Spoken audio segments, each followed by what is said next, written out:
Tidak semua yang terdengar indah itu benar. Tidak semua yang viral itu adalah dalil. Karena keselamatan agama itu lahir dari ilmu, bukan dari prasangka, bukan dari akal. Simak tanya jawab tentang pokok dan prinsip dalam agama Islam spesial Ramadan bersama Ustadz Ansori STHIMA Hafizahullah Ta'ala. Saat muncul pertanyaan, kebenaran harus dikembalikan pada Al-Quran dan Sunnah. Spirit, arah kehidupan. Bismillahirrahmanirrahim. Assalamualaikum warahmatullahi wabarakatuh. Alhamdulillahirabbil alamin. Wal aqibatu lil muttaqin. Wala udwana illa 'alal zalimin. Asyhadu an la ilaha illallah wahdahu la syarikalah. Iqraran bihi wa tauhida. Wa asyhadu anna Muhammadan abduhu wa rasuluh. Sallallahu alaihi wa ala alihi wa sallama tasliman katsira. Amma ba'd. Fa inna asdaqal hadithi kitabullah. Khairal hadi Muhammadin sallallahu alaihi wa ala alihi wa sallam. Wa syarrul umuri muhdatsatuha. Fa inna kulla muhdatsatin bid'ah wa kulla bid'atin dhalalah wa kulla dhalalatin finnar. Kaum muslimin dan muslimat, pemirsa TV An-Nasihah dan pendengar Radio An-Nasihah 88,2 FM Sakinah dengan Sunnah. Alhamdulillah, kita bersyukur kepada Allah Subhanahu wa Ta'ala. Di kesempatan ini kembali kita melanjutkan kajian kita dengan membahas kitab Irsyadul Anam ila Usuli wa Muhimmati Dinil Islam, yaitu bimbingan-bimbingan untuk umat manusia untuk sampai kepada pokok-pokok dan perkara-perkara yang penting di dalam agama Islam, yang mana kitab ini ditulis oleh Syekh Dr. Umar bin Abdurrahman Al-Umar Hafizahullahu Ta'ala. Alhamdulillah, di pertemuan sebelumnya kita telah mengkaji atau membaca muqaddimah dari penulis Hafizahullahu Ta'ala dan juga beberapa sebab kenapa kita harus mempelajari tauhid. Maka insyaallah ta'ala di kesempatan yang berbahagia ini kita akan memasuki pembahasan yang pertama dari kitab ini, yaitu al-aqidatus sahihah. Akidah yang sahihah, akidah yang benar. Dan di sini sebagaimana yang telah disebutkan sebelumnya bahwa kitab ini merupakan soal jawab. Ada pertanyaan yang dibawakan oleh penulis, kemudian dijawab. Maka insyaallah kita akan membaca pertanyaan yang pertama. Kata beliau hafizahullahu ta'ala, mal usulus salasatu allati yajibu ala kulli muslimin wa muslimatin ma'rifatuha. Apa tiga landasan utama yang wajib untuk diketahui oleh setiap muslim dan muslimah? Apa tiga landasan utama yang wajib untuk diketahui oleh setiap muslim dan muslimah? Jawabannya, kata beliau hafizahullahu ta'ala, al-usulus salasatu allati yajibu ala kulli muslimin wa muslimatin ma'rifatuha hiya ma'rifatul abdi rabbahu wa ma'rifatul abdi dinahu wa ma'rifatul abdi nabiyahu Muhammadan sallallahu alaihi wasallam. Kata beliau hafizahullahu ta'ala, tiga landasan utama yang wajib untuk diketahui oleh setiap muslim dan muslimah adalah, yang pertama, seorang hamba mengenal Rabbnya, mengenal Tuhannya, siapa yang dia sembah. Yang kedua, seorang hamba mengenal agamanya. Dan yang ketiga, yaitu seorang hamba mengenal nabinya, yaitu Nabi Muhammad sallallahu alaihi wa ala alihi wasallam. Maka ini tiga landasan utama, 3 perkara pokok yang wajib dipelajari oleh setiap muslim dan muslimah. Dan al-usul itu jamak dari aslun. Dan aslun itu adalah ma yubna alaihi ghairuhu. Apa yang selainnya dibangun di atasnya. Ini makna asl. Karena itu pohon asalnya adalah akarnya. Karena di atasnya ada batang, ada ranting, atau cabang. Demikian juga ada dedaunan dan selainnya. Rumah atau bangunan yang lain asalnya adalah pondasinya. Karena di atasnya lah dibangun tiang, dinding, atap, dan selainnya. Allah Subhanahu wa taala berfirman, "Alam tara kaifa daraballahu mathalan kalimatan thayyibatan kasyajaratin thayyibatin asluha thabitun wa far'uha fis sama."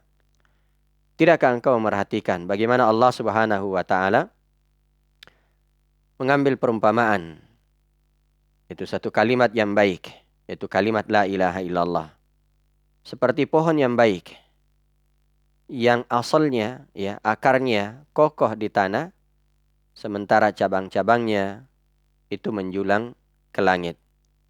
Maka ini makna asal, yaitu pondasi atau akar. Maka ini yang harus diketahui, pondasi, ya, dalam agama kita, yaitu seorang mengenal Rabb-nya, mengenal Allah Subhanahu wa taala. Bagaimana seorang mengenal Allah Subhanahu wa taala? Kata para ulama seperti Syekh Ibnu Utsaimin rahimahullahu taala di dalam kitab beliau syarah Salasatul Usul, beliau mengatakan bahwasanya seorang hamba itu akan mengenal Rabb-nya dengan beberapa sebab. Yang pertama yaitu dengan memikirkan dan merenungi ayat-ayat kauniyah, dengan melihat tanda-tanda kebesaran Allah Subhanahu wa taala seperti langit, bumi, ya, tumbuh-tumbuhan, bintang-bintang, matahari, siang dan malam. Semua ini adalah tanda dari tanda-tanda kebesaran Allah. Allah Subhanahu wa taala berfirman, "Awalam yarau ila malakutis samawati wal ard wa ma khalaqallahu min syai'." Apakah mereka tidak memerhatikan kerajaan langit dan bumi dan apa yang Allah Subhanahu wa taala ciptakan dari sesuatu. Demikian juga firman Allah Subhanahu wa taala, "Inna fi khalqis samawati wal ardi wa ikhtilafil laili wan nahar la ayatil liulil albab." Sungguhnya penciptaan langit dan bumi, silih bergantinya malam dan siang, itu adalah tanda dari tanda-tanda kebesaran Allah bagi orang yang berakal.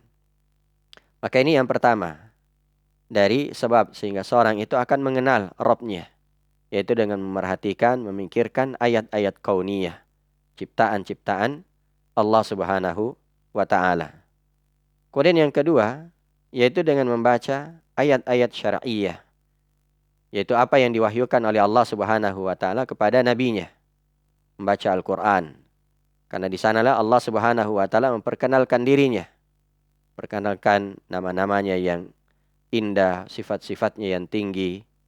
Demikian juga bagaimana Allah Subhanahu wa taala memperkenankan doa para nabi dan rasulnya. Demikian juga orang-orang saleh, bagaimana Allah Subhanahu wa taala, ya, menolong mereka, menjayakan umat-umat yang taat, membinasakan umat-umat yang, ya, durhaka. Itu semua adalah hal yang dengannya seorang hamba bisa mengenal Allah Subhanahu wa taala. Afala yatadabbaruna al-Qur'an walau kana min 'indi ghairillah lawajadu fihi ikhtilafan katsira. Apakah mereka tidak mentadabburi Al-Qur'an? Seandainya Al-Qur'an itu datangnya bukan dari sisi Allah Subhanahu wa taala, maka pasti mereka akan menjumpai perselisihan yang sangat banyak. Maka ini yang kedua dari sebab sehingga seorang bisa mengenal Rabb-nya, yaitu dengan banyak membaca dan mentadabburi ayat-ayat Allah Subhanahu wa taala yang diwahyukan kepada nabinya. Kalau kita umat Islam, yaitu membaca Al-Quran. Kemudian yang ketiga adalah apa yang Allah Subhanahu wa taala tanamkan pada jiwa atau hati setiap orang yang beriman. Itulah yang disebutkan dalam hadis Nabi sallallahu alaihi wasallam terkait dengan ihsan. An ta'budallah ka'annaka tarah. Fa in lam takun tarah fa innahu yarak. Engkau beribadah kepada Allah Subhanahu wa taala seolah-olah engkau melihatnya. Dan apabila engkau tidak melihatnya, maka Allah Subhanahu wa taala pasti melihat engkau. Nah, inilah seorang yang dengannya dia mengenal Allah Subhanahu wa taala dengan 3 sebab. Yang pertama, dia senantiasa memperhatikan ayat-ayat kauniyah. Yang kedua, dia senantiasa membaca ayat-ayat syar'iyyah, ayat-ayat yang diwahyukan oleh Allah Subhanahu wa taala kepada nabinya. Dan yang ketiga adalah sesuatu yang Allah Subhanahu wa taala tanamkan pada jiwa atau hati setiap hamba. Ini landasan yang pertama. Pokok yang harus diketahui, yang harus dipelajari oleh seorang hamba, yaitu bagaimana dia mengenal Rabb-nya, bagaimana dia mengenal Allah sehingga dia bisa beribadah dengan baik kepada Allah Subhanahu wa taala. Kemudian yang kedua adalah wa ma'rifatul 'abdi dinahu. Seorang hamba mengenal agamanya, yaitu agama Islam. Agama yang sempurna. Agama yang menjelaskan segala sesuatu yang segala sesuatu yang dibutuhkan oleh manusia. Baik itu terkait dengan dunianya, terkait dengan alam barzakh, terkait dengan negeri akhirat. Semuanya dijelaskan di dalam agama Islam. Allah Subhanahu wa taala berfirman, "Al-yauma akmaltu lakum dinakum." Pada hari ini aku sempurnakan agama kalian. Islam sudah sempurna sehingga kita tidak lagi membutuhkan agama selain dari agama Islam. Islam adalah agama yang diridhai oleh Allah Subhanahu wa taala. Allah Subhanahu wa taala berfirman, "Innad dina 'indallahil Islam." Sungguhnya agama di sisi Allah yang diridhai di sisi Allah adalah agama Islam. Demikian juga siapa yang mencari agama selain dari agama Islam maka pasti tidak akan diterima darinya. Wa may yabtaghi ghairal islami dinan falan yuqbala minhu wa huwa fil akhirati minal khasirin. Siapa saja yang mencari agama selain dari agama Islam maka pasti tidak akan diterima darinya dan dia di akhirat pasti termasuk orang-orang yang merugi. Kata Ibnu Katsir rahimahullahu taala ketika menafsirkan ayat ini, kata beliau, man salaka tariqan siwa ma syara'ahu Allahu fala yuqbala minhu. Siapa yang menempuh jalan selain apa yang disyariatkan oleh Allah Subhanahu wa taala, maka pasti tidak akan diterima, wa huwa fil akhirati minal khasirin. Dan di negeri akhirat dia termasuk orang yang merugi. Agama Islam adalah agama yang penuh dengan rahmat, penuh dengan kasih sayang, mengajarkan kelemah lembutan. Wa ma arsalnaka illa rahmatan lil alamin. Dan kami tidak mengutus engkau wahai Muhammad kecuali menjadi rahmat bagi alam semesta. Agama Islam mengajak kepada seluruh kebaikan dan melarang dari segala keburukan. Karena itu, kalau seorang mempelajari agama Islam dengan baik, memahaminya dengan baik, maka pasti dia akan memiliki pemahaman yang lurus. Dia tidak akan menyimpang ke kanan atau ke kiri. Mungkin ada yang bertanya, bagaimana kalau misalnya ada orang yang beragama Islam, tapi ternyata dia memiliki hal yang kurang bagus, akhlak yang kurang bagus, pemikiran yang menyimpang misalnya, maka jawabannya bahwasanya bukan agama Islamnya yang keliru, tapi dia yang memahami Islam bukan sesuai dengan yang diajarkan oleh Nabi Sallallahu Alaihi Wasallam.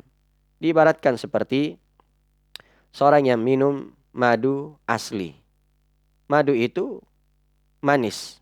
Tapi kadang ada orang yang minum madu, tapi dia tidak merasakan manisnya madu tersebut. Apa yang disalahkan? Apakah madunya yang disalahkan? Tentunya bukan. Madu itu tetap manis. Tapi dianya mungkin yang bermasalah. Mungkin dia sakit, sehingga dia tidak merasakan manisnya madu tersebut. Maka demikian juga agama Islam itu adalah agama yang sempurna. Agama yang diridhai oleh Allah Subhanahu wa taala. Agama yang mengajarkan kepada kebaikan.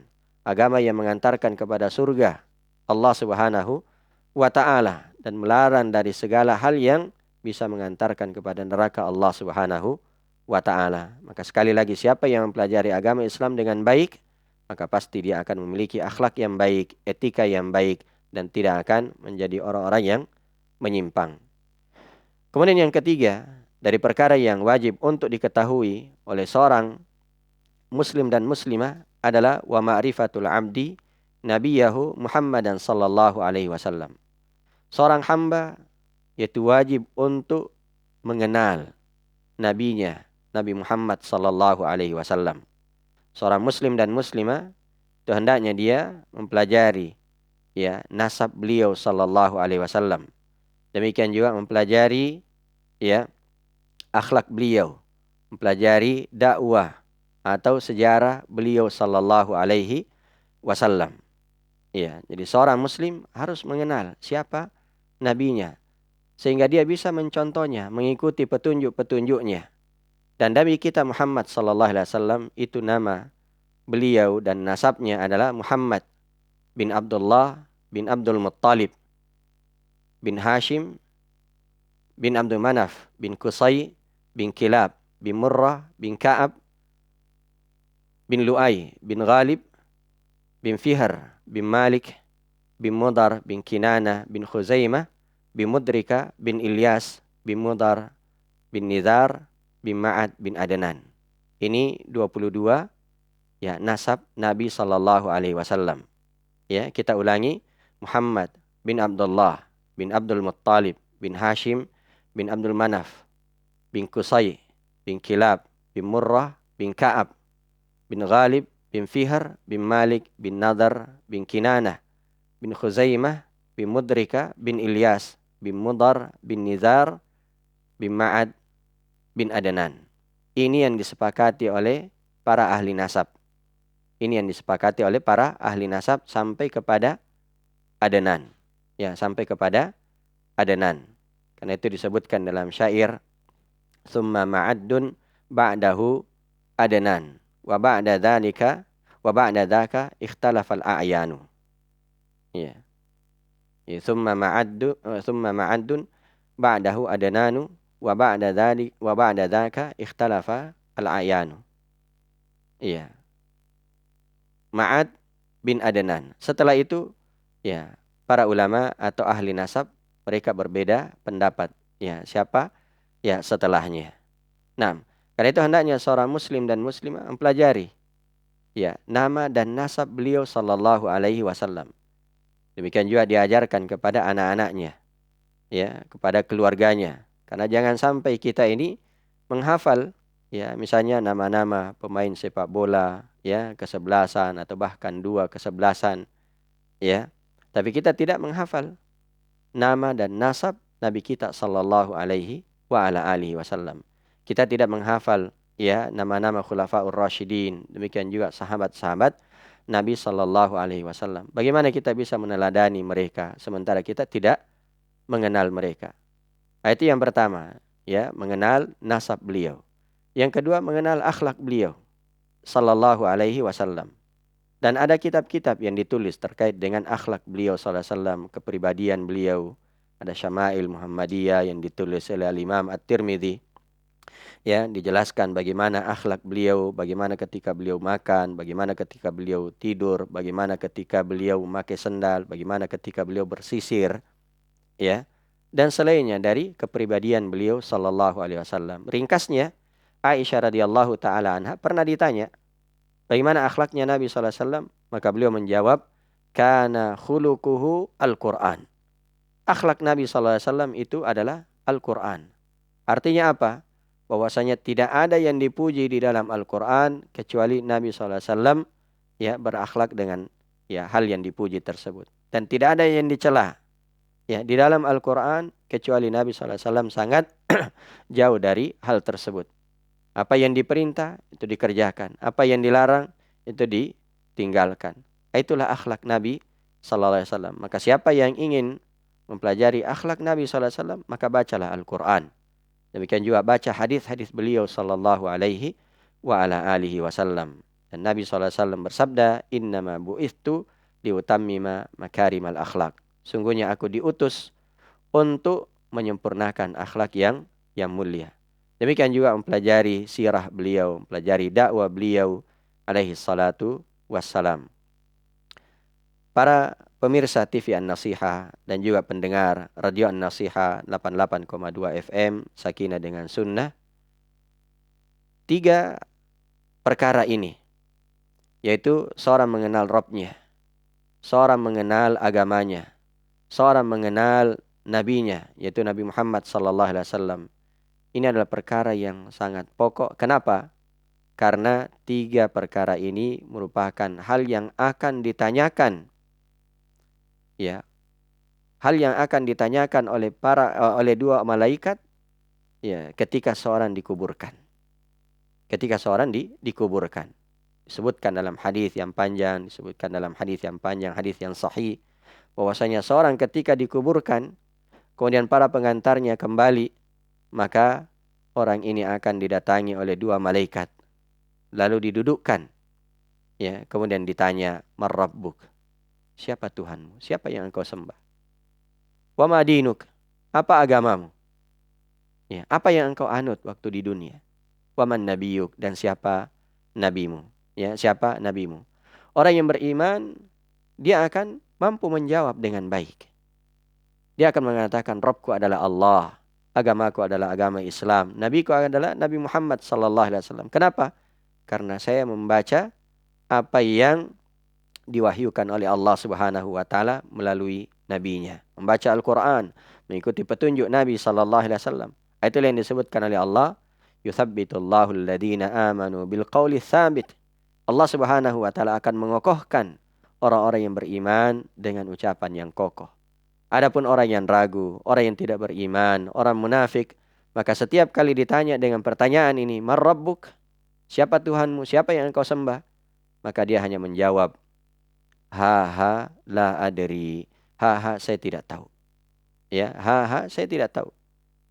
Begitu ditanya, "Apa agamamu?" Dia jawab juga, "Ha la adri." Ha saya tidak tahu. Ditanya, "Siapa yang diutus kepada engkau?" Siapa laki-laki yang diutus kepada engkau? Maka dia hanya menjawab, "Ha la adri." Saya tidak tahu. Sami'tun nasa yaquluna syai'a faqultuhu. Saya mendengarkan manusia mengucapkan begini, ya, kemudian saya ikut-ikutan. Nah, ini jamaah yang dimuliakan oleh Allah Subhanahu wa taala menunjukkan betapa pentingnya kita untuk mempelajari 3 perkara ini. Jangan sampai kita menghabiskan umur kita. Kita sekolah di TK 1 tahun, ya, di SD 6 tahun, SMP 3 tahun, SMA 3 tahun, kuliah 4 sampai 5 tahun, S1, S2 sampai S3, ya, bertahun-tahun hanya untuk mempersiapkan perkara dunia saja, untuk menggali keahlian-keahlian terkait dengan dunia, sementara kita tidak mempersiapkan diri kita untuk menjawab pertanyaan 2 malaikat ketika kita sudah dimasukkan ke dalam kuburan. Jangan sampai kita tidak mampu menjawab, ya, pertanyaan malaikat tersebut, wal iyadu billah. Maka sekali lagi, mari kita senantiasa mempelajari perkara ini. Ini pertanyaan yang pertama. Kemudian pertanyaan yang kedua, kata beliau, "Man rabbuk? Wa mad dalil?" Ya, siapa Rabbmu? Dan apa dalilnya? Ya, siapa Rabbmu dan apa dalilnya?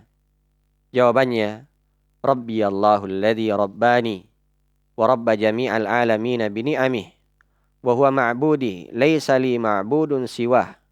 Wa dalilu qauluhu ta'ala, alhamdulillahi rabbil alamin." Ya, jawabannya, Rabbi Allah. Rabbku adalah Allah. Alladhi rabbani, yang memelihara aku. Wa rabba jami'al alamina bini'amih, dan memelihara seluruh alam dengan nikmat-nikmatnya. Wa huwa ma'budi, dialah Allah Subhanahu wa taala sesembahanku. Laisa li ma'budun siwah, tidak ada sesembahan yang lain bagiku selain dia. Wa dalilu qauluhu ta'ala, alhamdulillahi rabbil alamin. Dalilnya adalah firman Allah Subhanahu wa taala di surah Al-Fatihah. Ya, surah Al-Fatihah, surah yang insyaallah kita hafalkan semua. Alhamdulillahi rabbil alamin. Segala pujian hanyalah milik Allah Rabbul Alamin. Maka ini cara, ya, beliau perkenalkan kepada kita, ya, cara menjawab siapa Rabbmu. Ya, siapa Rabbmu? Maka dijawab, Rabbi Allah, Rabbku adalah Allah. Alladzi rabbani, yang telah memelihara aku. Dialah yang mencipta aku. Dialah yang memberikan rezeki kepadaku. Dialah yang menghidupkan aku. Dialah yang mematikan. Dialah yang mengatur segala urusanku. Ya. Wa rabba jami'al alamina bini'amih. Dan juga mengatur, memelihara seluruh alam dengan nikmat-nikmatnya. Dan nikmat Allah Subhanahu wa taala itu sangat banyak. Wa in ta'uddu ni'matallah la tuhsuha. Kalau kalian ingin menghitung-hitung nikmat Allah, maka pasti kalian tidak akan mampu menghitungnya. Ya, karena itu kalau seorang ingin merasakan betapa besar nikmat Allah pada dirinya, silahkan dia coba menutup matanya. Ya, berapa nikmat yang dia tidak bisa lihat.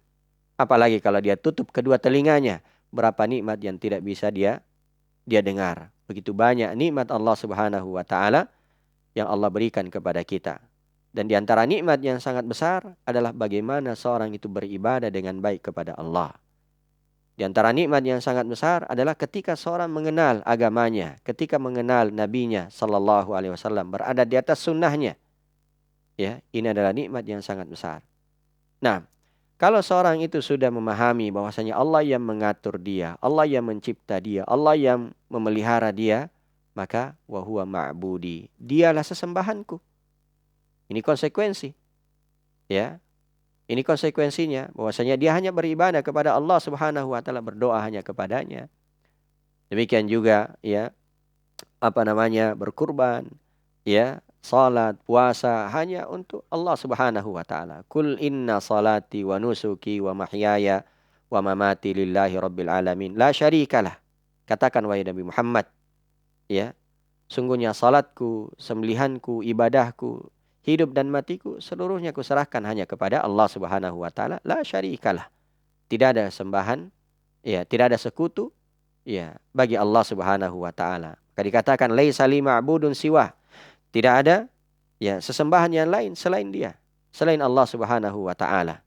Maka saya hanya menundukkan diri kepadanya, ya. Saya hanya beribadah kepadanya, mengikuti perintah-perintahnya dan menjauhi larangan-larangannya. Karena dialah yang mengatur dan menghidupkan, mematikan serta memberikan rezeki kepada saya. Sebagaimana firman Allah, Alhamdulillahi Rabbil Alamin. Kemudian yang terakhir, pertanyaan yang ketiga, bimadza arafta rabbak? Setelah seorang, ya, dia mengenal Rabbnya, ya. Maka pertanyaan yang ketiga, bimadza arafta rabbak? Dengan apa engkau mengenal Rabbmu? Bagaimana caranya engkau mengenal Tuhanmu? Jawabannya kata beliau, araftu rabbi bi ayatihi wa makhluqatihi. Saya mengenal Rabbku dengan ayat-ayatnya. Itulah yang kita sebutkan tadi. Ya, apakah itu ayat-ayat kauniyah, ya, ciptaan-ciptaan Allah, atau ayat-ayat syar'iyah, yaitu apa yang Allah wahyukan kepada hambanya, yaitu Nabi sallallahu alaihi wasallam. Wa makhluqatih, demikian juga aku mengenal Allah dengan makhluk-makhluknya. Wa min ayatihi al-lailu wan nahar wasyamsu wal qamar. Dan di antara ayat-ayatnya adalah malam dan siang, matahari dan bulan. Ya, karena semua ini adalah ayat dan tanda-tanda kebesaran Allah, maka tidak boleh kita beribadah kepadanya. Tidak boleh beribadah kepada matahari, tidak boleh beribadah kepada bulan, ya, dan selainnya dari makhluk Allah. Wa min makhluqatihi as-samawati as-sab' wal araduna as-sab' wa man fihinna wa ma bainahuma. Demikian juga di antara makhluk-makhluknya adalah, ya, langit yang 7, ya, bumi yang 7, dan apa yang ada di antara keduanya. Ini semua adalah makhluk Allah yang sangat besar. Langit, ya, yang kata Ibnu Mas'ud bahwasanya langit itu tebalnya menempuh 500 tahun perjalanan. Ya, antara satu langit dengan langit berikutnya. Dan subhanallah, itu semua dijaga, diatur oleh Allah Subhanahu wa taala. Ya, karena itu Syekhul Islam Muhammad bin Abdul Wahhab rahimahullahu taala menutup kitabnya di dalam, ya, pembahasan tauhid, ya, dengan ayat, ya, wa ma qadarullaha haqqa qadri. Mereka orang-orang musyrik tidak mengagungkan Allah dengan sebenar-benar pengagungan. Kenapa? Ya, karena mereka tidak beribadah murni kepada Allah Subhanahu wa ta'ala. Ya, padahal dia lihat, dia memerhatikan ayat Allah yang begitu besar, makhluk Allah yang begitu besar seperti langit dan bumi, tidak ada retak sedikit pun ya yang itu menunjukkan kekuasaan Allah Subhanahu wa taala, tapi bersamaan dengan itu mereka memalingkan ibadah kepada selain Allah Subhanahu wa taala. Maka ini 3 ya pertanyaan yang kita bisa kaji di kesempatan yang berbahagia ini. Semoga Allah Subhanahu wa taala memberikan pemahaman yang baik dan benar kepada kita terkait dengan 3 perkara ini. Kesimpulannya, seorang hendaknya mengenal Rabb-nya, mengenal agamanya, mengenal nabinya sallallahu alaihi wa ala alihi wasallam, sehingga dia bisa beribadah dengan baik kepada Allah. Dia bisa mengikuti petunjuk-petunjuk Nabi sallallahu alaihi wa ala alihi wasallam. Mudah-mudahan ada manfaatnya. Yang benarnya itu adalah kebenaran dari Allah Subhanahu wa taala. Adapun yang salah, maka itu adalah kesalahan dari diri saya dan dari syaitan. Karena itu kita mohon ampun kepada Allah Subhanahu wa taala. Subhanakallahumma bihamdik, asyhadu an la ilaha illa anta astaghfiruka wa atubu ilaik. Wa akhiru da'wana anil hamdulillahi rabbil alamin. Assalamualaikum warahmatullahi wabarakatuh.